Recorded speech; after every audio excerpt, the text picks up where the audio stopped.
नमस्कार, मैं हूं आशुतोष और मैं हूं संदीप चौधरी। जी हां, आम चुनाव को अभी तकरीबन एक महीना, माफ करेंगे, एक साल बाकी है, लेकिन सियासी गलियारे से लेकर नुक्कड़ चौराहे तक चुनाव को लेकर ऐसी बेताबी शायद ही पहले कभी देखी गई हो। लगता है जैसे पूरा देश है चुनाव के लिए बेचैन है। सियासी सरगर्मियां ऐसी कि ऐसा लगता है कि चुनाव अब हुए कि तब हुए। और ऐसे माहौल में देश के सामने सबसे बड़ा सवाल क्या है, आशुतोष बताएंगे। जी हां, 2014 में क्या होगी सरकार की सूरत, क्या होगा देश का जनादेश, कौन सी पार्टी हासिल करेगी बहुमत, अपने दम पर हासिल करेगी सत्ता या फिर गठबंधन के बूते बनाएगी सत्ता, और सबसे अहम सवाल क्या होगा गुजरात के मुख्यमंत्री नरेंद्र मोदी के बगैर इस वक्त कोई भी राजनीतिक चर्चा अधूरी है। क्या मोदी हमारे समय के राजनीतिक विमर्श को बदलने में कामयाब होंगे? क्या देश उनको बतौर प्रधानमंत्री स्वीकार करेगा? इन तमाम बड़े सवालों का जवाब तलाशने के लिए हमने एक अनोखी कोशिश की, एक प्रयोग पूरे देश के मूड को समझने का। आखिर क्या हो अगर अभी हो चुनाव। तो हमारे इस सर्वेक्षण का सफर 18 प्रमुख राज्यों का दौरा करता देश के दिल राजधानी दिल्ली तक पहुंचा। सवाल सर्वे की विश्वसनीयता का भी है, और हमारे लिए यह जानना बहुत जरूरी था कि क्या है देश की नब्ज, क्या है देश का मिजाज। और इसके लिए यह सर्वे किया सीएसडीएस ने। कैसे जुटाए गए ये आंकड़े और कैसे हुआ इसका विश्लेषण, देखिए हमारी इस रिपोर्ट में।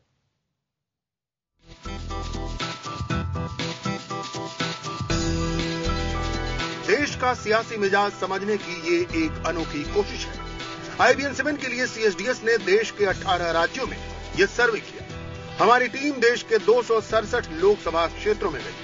हर विधानसभा क्षेत्र में कम से कम 4 पोलिंग स्टेशनों पर यह सर्वे हुआ। हमने सबसे ताजा वोटर लिस्ट वाले इलाकों में जाकर 39,000 वोटरों से बात की। इनमें से 19,062 लोग सर्वे के लिए तैयार हुए। यह सर्वे जून के आखिरी हफ्ते से लेकर जुलाई के पहले हफ्ते तक चला।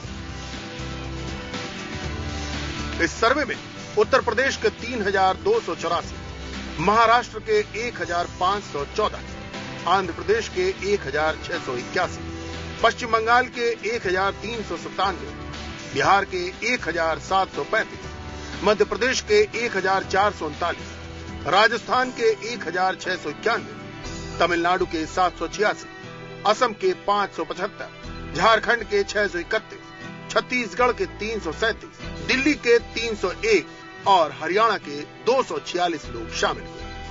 वोटर का मिजाज समझने की इस सबसे बड़ी कोशिश में राष्ट्रीय जनसंख्या के औसत का पूरा ख्याल रखा गया। सर्वे में 76% ग्रामीण थे और उनका जनसंख्या औसत 69% है। 44% महिलाएं शामिल हुई जिनका औसत 48% है। मुस्लिम 11% थे जिनका औसत 13% है, तो अनुसूचित जाति के 10% लोग थे जिनका औसत 9% है। अनुसूचित जनजाति के 20% लोग हैं जिनका औसत 17% है। Bureau report IBN 7। और इस सर्वे के नतीजों की शुरुआत करेंगे हम 2 राज्यों बिहार और बंगाल से। लेकिन इस बात को बताने के पहले हम आपको बता दें कि यह प्रक्रिया अपने आप में पूरी अनूठी है और हिंदुस्तान में पहली बार हो रही है। सर्वे सिर्फ आज तक महदूद नहीं रहेगा, बल्कि अगले शुक्रवार तक आप ये पूरे सर्वे सिलसिलेवार तरीके से अलग अलग राज्यों में जाकर वहां जनता का मूड जानने की कोशिश कर। अमूमन जो सर्वे होता है वो 1 दिन 2 घंटे के अंदर उसका विश्लेषण करके निकल जाते हैं और जो गहन चर्चा होती है वो नहीं हो पाती। इस लिहाज से सर्वे बहुत महत्वपूर्ण है। हम आज चर्चा करेंगे बिहार और बंगाल की। शुरुआत इसलिए कि अगर बिहार में बीजेपी और जेडीयू का गठबंधन न टूटता तो शायद नरेंद्र मोदी इतनी जल्दी राष्ट्रीय फलक पर नहीं आते। और बंगाल की बात इसलिए कि ममता बनर्जी के यूपीए छोड़ने के साथ ही सियासी समीकरण बदले और चर्चा तेज हुई। जल्द हो सकते हैं चुनाव। और बात करेंगे बिहार और बंगाल के उन मुद्दों की भी जो इस वक्त इस चुनाव में सबसे ज्यादा असरदार होंगे, हावी होंगे। वो मुद्दे जो सत्ता और सियासत की दशा और दिशा बदलेंगे। मुद्दों की गहराई का विश्लेषण करने के लिए हमारे साथ कुछ जाने माने विशेषज्ञ और राजनेता भी जुड़ेंगे। जी, हमारे साथ है पटना से सैबल गुप्ता जो स्टूडियो मौजूद है, प्रदीप सिंह वरिष्ठ पत्रकार और सीएसडीएस के फेलो संजय कुमार। आगे हमारे साथ राजनीतिक हस्तियां भी जुड़ेंगी। जेडीयू से होंगे केसी त्यागी, आरजेडी के रामकृपाल यादव, बीजेपी के चंदन मित्रा, सीपीएम के मोहम्मद सलीम और तृणमूल कांग्रेस का पक्ष जानने के लिए बात करेंगे जयंत घोषाल से। और फिलहाल मैं आपको तस्वीर अगर आपके सामने पेश कर दूं तो तस्वीर जो उभर कर सामने आ रही है, और हम बिहार से शुरू कर रहे हैं। अमूमन लोकसभा चुनाव की बात होती है तो आदमी कहता है कि भाई उत्तर प्रदेश की बात पहले करते हैं, क्योंकि लखनऊ से होते हुए रास्ता निकलता है दिल्ली की गद्दी का। लेकिन बिहार अहम हो गया है। 17 साल का रिश्ता टूट गया बीजेपी और जेडीयू में। तो बिहार में किस तरह के सियासी समीकरण हो सकते हैं, सबसे पहले शुरुआत हम करेंगे बिहार से। और पहला सवाल जो हमने पूछा है, हमने एक रिपोर्ट कार्ड पेश किया लोगों के सामने और उनकी राय जानने की कोशिश की। राय क्या निकली, क्या तस्वीर उभर कर सामने आई। नीतीश का रिपोर्ट कार्ड हम आपको दिखा रहे हैं। और यहां पर भ्रष्टाचार की अगर बात करें तो 57% कहते हैं कि नहीं, भ्रष्टाचार बढ़ गया है, कोई बदलाव नहीं। 18% कह रहे हैं, 19% कहते हैं कम हुआ है। लेकिन रोजगार की बात करें तो यहां पर कुछ हद तक थम्स अप मिलता दिख रहा है। रोजगार 37% कहते हैं बढ़ा है, 37% कहते हैं कि नहीं, कोई बदलाव नहीं। जबकि अपराध की बात करें 40% कहते हैं कि अपराध बढ़ गया है, 24% कहते हैं कोई बदलाव नहीं, 31% कहते हैं कि कम हुआ है। और अब बात करेंगे विकास की रफ्तार की। नरेंद्र मोदी फैक्टर है बड़ा, लेकिन नरेंद्र मोदी गुजरात डेवलपमेंट का जो मॉडल दे रहे हैं, नीतीश उनका मुकाबला कर रहे हैं, उनको चुनौती दे रहे हैं बिहार के मॉडल पर। और विकास की रफ्तार में 52% लोग कहते हैं कि विकास की रफ्तार बढ़ी है, 28% कहते हैं कोई बदलाव नहीं, 11% कहते हैं कि नहीं, विकास की रफ्तार दरअसल धीमी हो गई है। और अफसरशाही की बात करें, लाल फीताशाही की बात करें, 65% कहते हैं कि ये बढ़ गई है, अफसरों का दखल बढ़ गया है। अब दूसरा अहम आंकड़ा हम आपके सामने पेश करने जा रहे हैं, जो CSDS ने सवाल पूछा। और सवाल था कि लोकप्रिय कौन है, कौन कितना लोकप्रिय है। और यहां पर देखेंगे नीतीश कुमार 44% लोगों की पहली पसंद, लेकिन 2010 के विधानसभा चुनाव में वो 53% लोगों की पहली पसंद थे, तो थोड़ा डेंट हुआ है। जबकि लालू प्रसाद यादव की बात करें तो लालू 25% लोगों की पसंद है, 1% उन्हें भी थोड़ा नुकसान होता दिख रहा है। जबकि सुशील मोदी सबसे बड़े यहां पर गेनर दिख रहे हैं। पहले वो 7% लोगों, अब वो 7% लोगों की पसंद है, पहले वो महज 1% लोगों की पसंद हुआ करते थे। तो बीजेपी क्या एक तरह से नीतीश की जमीन पर सेंधमारी कर रही है, ये अहम सवाल है आशुतोष। बिल्कुल संदीप, बहुत बहुत शुक्रिया। लेकिन महत्वपूर्ण सवाल इस बात को लेकर, ये सारे के सारे जो आंकड़े हैं, ये सारे आंकड़े लोकसभा चुनाव के मद्देनजर हैं। लोकसभा चुनाव अगर अभी आज हो तो वैसी स्थिति में क्या होगा बिहार के अंतर्गत, और वहां पर नीतीश की लोकप्रियता कितनी घटी है, कितनी बढ़ी है। और इस संदर्भ में आपको बता दें कि जो जानकारी हम आपको दे रहे हैं, इसके मुताबिक ठीक 8 बजे हम आपको बताएंगे कि बिहार के अंदर अगर लोकसभा चुनाव अभी हो जाए तो किस पार्टी को कितनी सीटें मिलेंगी, यानी जेडीयू कितनी सीटें मिलेंगी, बीजेपी कितनी सीटें मिलेंगी, और साथ ही साथ आरजेडीयू कितनी सीटें। संजय जी, ये जो पूरा सर्वे हुआ है, हमारे दर्शकों को बताएं कि ये सर्वे मोदी से गठबंधन टूटने के बाद हुआ है या पहले हुआ है? बिल्कुल, ये जो सर्वे हमने बिहार में किया, ये बिल्कुल मोदी के साथ जो गठबंधन बीजेपी और जदयू का गठबंधन बिहार में टूटा, और उसके तुरंत 3-4 दिनों के बाद 7 दिनों तक हमारे फील्ड इन्वेस्टिगेटर लोगों ने सर्वे किया। तो ये सर्वे गठबंधन टूटने के बाद हुआ है। लेकिन जो नतीजे आ रहे हैं एक चीज कि नीतीश कुमार की लोकप्रियता क्या हम माने कि वाकई में घटती नहीं, क्योंकि सर्वे कह रहा है -9 घटा, यानी 53 से घट के 44 आया है। आज तो इसमें 2 बातें देखने की। पूरा गठबंधन टूटने के बाद पूरे बिहार की राजनीति में बहुत शार्प पोलराइजेशन है। तो नीतीश की लोकप्रियता घटी है, हमारे सर्वे से साफ दिखाई पड़ता है। लेकिन ये देखना चाहिए कि वो दूसरे अन्य नेताओं से कहीं आगे हैं लोकप्रियता में। नरेंद्र मोदी का नाम भी इस सूची में शामिल करने की सोची थी आपने? नरेंद्र मोदी बनाम नीतीश अगर पूछा जाता, आंकड़ा कुछ अलग हो सकता था? कुछ आंकड़ा अलग हो सकता था, लेकिन ये सवाल इस पे था कि आप मुख्यमंत्री के रूप में किसे देखना चाहेंगे। और चूंकि लोग ये समझते हैं, बिहार के लोग, कि नरेंद्र मोदी बिहार में मुख्यमंत्री के दावेदार नहीं है, तो इसी के लिए यह सवाल पूछा नहीं गया। लेकिन अगर ये पूछा जाता कि नरेंद्र मोदी और नीतीश में आप किसे बेहतर नेता मानते हैं, तो शायद आंकड़े कुछ अलग होते। लेकिन ये सवाल कुछ दूसरा था। बट एक चीज तो स्पष्ट है कि नीतीश कुमार की लोकप्रियता में थोड़ी कमी आई है।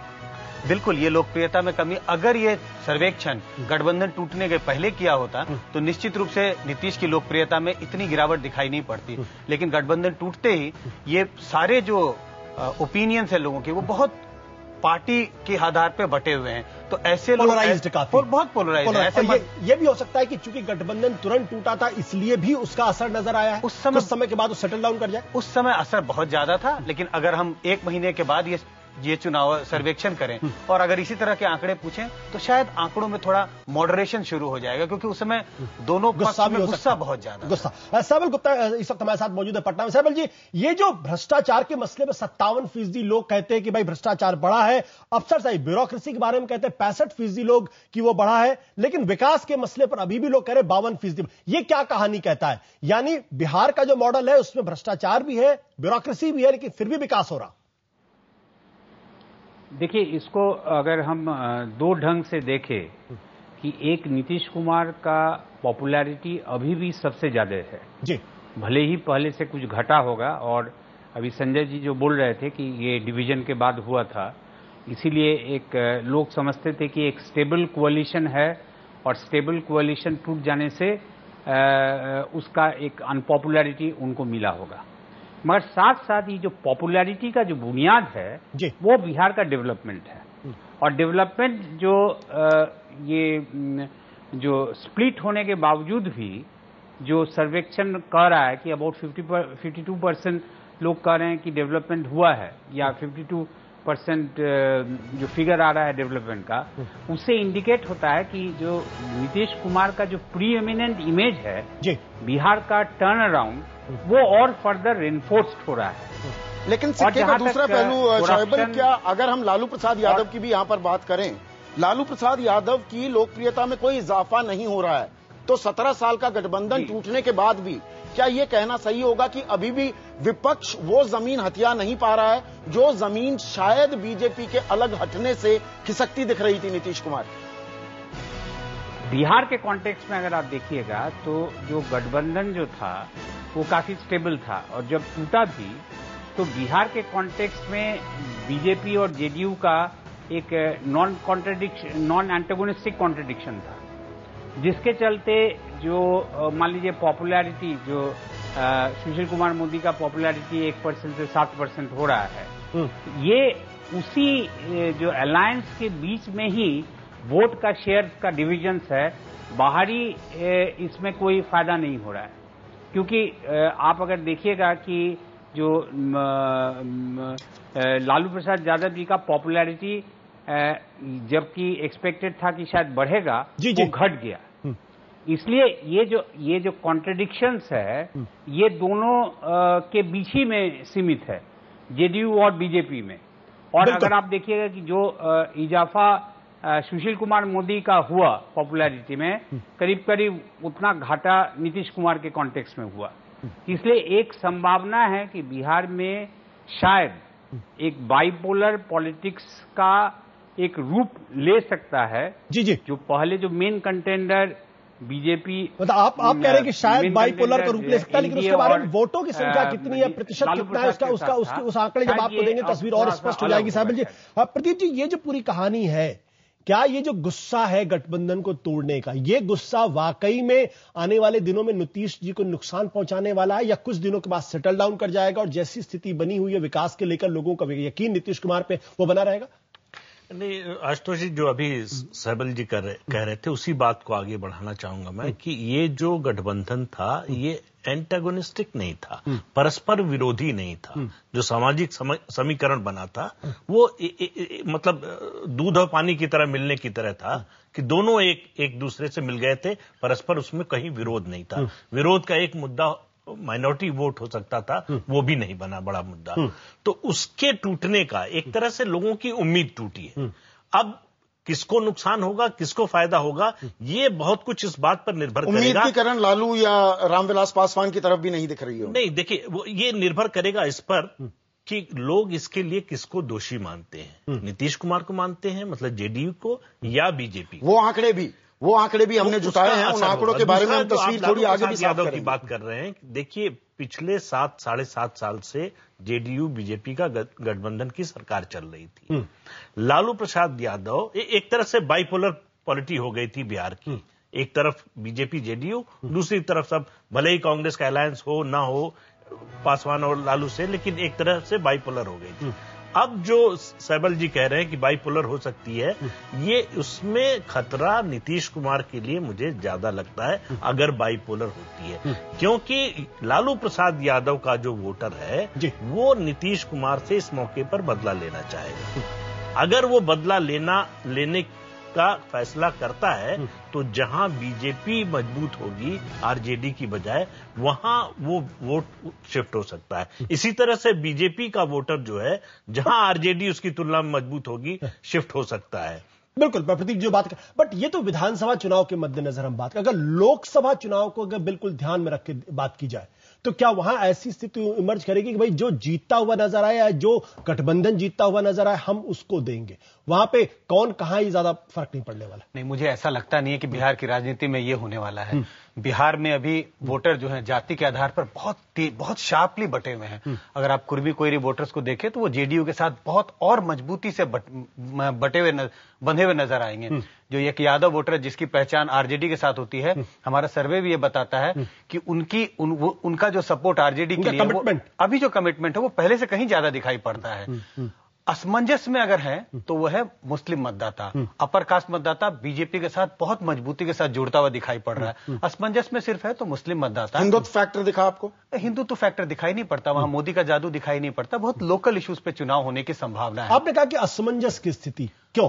असमंजस लालू और नीतीश में चूज करने का की जो हमारा सर्वे भी बताता है आशुतोष कि मुस्लिम मतदाताओं जिनके बीच हमने सर्वे किया, उनके जो वोट का जो अनुमान है कि वो किसको वोट देंगे लोकसभा चुनाव में, वो बटे हुए दिखाई पड़ रहे हैं। कांग्रेस के साथ भी दिखाई पड़ रहे हैं, आरजेडी के साथ भी दिखाई पड़ रहे हैं, अभी उन्हें मालूम नहीं कि जाए तो जाए के साथ भी दिखाई पड़ रहे हैं। इसका कारण यह है कि कांग्रेस के साथ भी उनको लगता है कि अगर कांग्रेस ने मजबूत उम्मीदवार दिए तो उनको वोट देंगे। आरजेडी के साथ वो कई सालों से, पिछले 20 सालों के साथ से आरजेडी के साथ रहे हैं। बिल्कुल, और जदयू में अब उनको एक किरण दिखाई पड़ रही है। जी संजय जी हमारे साथ केसी त्यागी साहब भी जुड़ चुके हैं, महासचिव हैं जेडीयू के। त्यागी साहब, ब्रेक में जाने से पहले आपसे पहला सवाल जो मैं पूछना चाहूंगा, यहां पर लोकप्रियता हमने आंकने की कोशिश की। नीतीश कुमार सबसे आगे हैं, 44% लोगों की पहली पसंद, लेकिन 9% की कमी आई है उनकी लोकप्रियता में 2010 के मुकाबले।